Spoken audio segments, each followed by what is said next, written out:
দাঁত তুলতে যারা ভয় পান আজকের ভিডিওটি তাদের জন্য।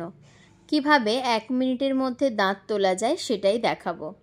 প্রথমেই আমরা আগে যে দাঁতটি তুলব সেই জায়গাটি অসাড় করার জন্য পেশেন্টের মুখে ইনজেকশন দেব, যেটা অসাড়ের ইনজেকশন, যার ফলে যে দাঁতটাই তুলি না কেন সেই এরিয়াটা আমাদের পুরোপুরি অসাড় হয়ে যাবে, পেশেন্ট যাতে আর কোনো রকম ব্যথা অনুভব না করে।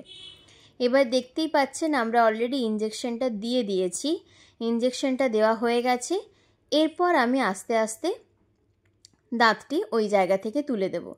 এইটি একটি ভাঙা গোড়া পেশেন্টের মুখে পড়েছিল, যেটি পেশেন্টের বাঁ দিকের নিচের চোয়ালের একদম লাস্ট, মানে যেটাকে আমরা আক্কেল দাঁত বলে থাকি।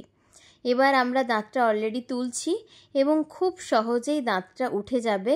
পেশেন্ট একদমই কোনো রকম ব্যথা অনুভব করতে পারবে না, তবে পেশেন্ট যেহেতু একটু নার্ভাস তাই একটু ভয় পাচ্ছিল অবশ্যই। এবং দেখবেন আমরা খুব সহজেই দাঁতটা কিভাবে তুলে দিলাম। অলরেডি আমার দাঁতটা নড়ে গেছে, দাঁতটা আমি ধরে তুলে দিলাম, তোলা হয়ে গেছে। এরপর আপনারা স্ক্রিনে দেখতে পাবেন যে ভাঙা অংশটি আমাদের কিভাবে রয়েছে।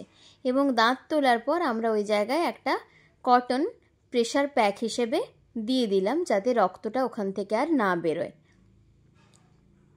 এবার দেখতেই পাচ্ছেন এই ভাঙা গোড়াটি ছিল যেটা আমরা তুলে দিয়েছি।